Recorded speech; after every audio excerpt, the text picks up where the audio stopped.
بمناسبة قاعدة كنت قاعدها في الشغل النهاردة، فكرتني إن أنا فاضل شهرين على عيد ميلادي وأتم 46 سنة. فأنا الحقيقة جاية أتكلم مع الستات، الست المصرية تحديدا يعني. ست الكل، مفيش حاجة في الدنيا تستاهل إنك تيجي على صحتك وأعصابك ونفسيتك.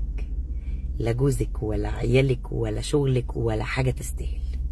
لازم تبقي عارفة إن أنت لو مش أولوية أولى في حياة نفسك، محدش هيحطك أولوية أولى في حياته خالص.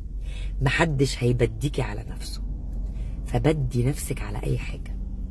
لو حبيتي نفسك واهتميتي بيها هتعرفي تدي حب وتعرفي تدي اهتمام. ست الكل، لما تلاقي الشغل جه على أعصابك ونفسيتك، خدي أجازة، شدي الفيشة، اقفلي الموبايلات، خدي أجازة بمعنى أجازة، حتى ما تقابليش زمايل الشغل عشان ما تتكلموش على الشغل.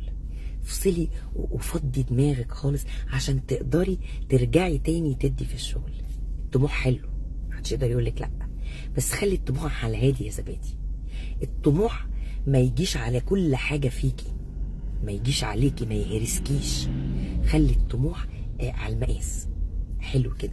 اعملي بالانس في حياتك كده بحيث ان انت توازني ما بين الشغل وما بين نفسك، واوعي تنسي انك في الاول وفي الاخر ست من حقها تتدلع.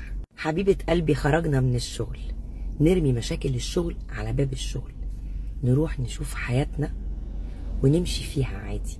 اعملي كواليتي تايم مع الولاد، اقفوا اطبخوا طبخه حلوه، اعملوا كيكه، كوبايه شاي، اقعدوا كده اتسامروا مع بعض وحكي معاهم. لكن ما تاخديش مشاكلك البيت وتقعدي تتخانقي وتتشنجي.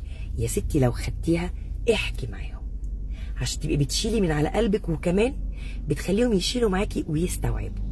احنا بنكبر في السن، ممكن يطلع لنا تجاعيد، شعرنا يبيض، لكن اوعي تسمحي للحياه لا تخلي روحك وقلبك يشيخوا. اوعي. التجاعيد هنعمل لها روتين، هنضرب لها حقنتين، الشعر الابيض هنصبغه، لكن الروح والقلب لو شاخوا ملهمش علاج. اهتمي بصحتك، خدي فيتامينات، راعي نفسيتك، راعي مزاجك، اعملي لنفسك وقت تريت، حاجه كده تدلعي نفسك بيها. ان شاء الله يا رب فنجان قهوه تقعدي تشربيه في البلكونه كده وانتي ساكته، بلاش. مددي على الكنبه مع نفس فنجان القهوه، اتفرجي على فيلم، اسمعي اغنيه للست. يا ستي عايزه تاخدي الموضوع ابعد شويه، انزلي خشي السينما، روحي اقعدي على كافيه كلي لك حاجه حلوه ومعها عصير، روحي سبا، اعملي لك كده ديوس في سبا. المهم تعملي لنفسك وقت بتاعك تحسي فيه انك ست.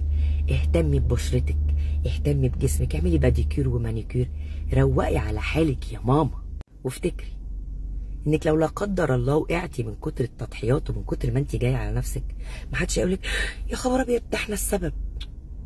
كله هيقولك كلمه واحده، احنا ما قلنالكيش تعملي كده، احنا ما قلنالكيش تضحي التضحيه دي كلها. التضحيه ليها حدود، ليها حدود يا ماما، علشان ما تبقيش جايه على نفسك، لان ساعتها ما حدش جاي عليكي، انت اللي جيتي على نفسك بنفسك. اهتمي بنفسك شويه يا ست الكل، وافتكري انك نص المجتمع الحلو اللي لو انصلح حاله المجتمع كله ينصلح حاله. خلي بالك من نفسك، انت تستاهلي تتحبي، واول حد لازم يحبك هو انت. حبي نفسك، ومساءك ورد يا ست الكل.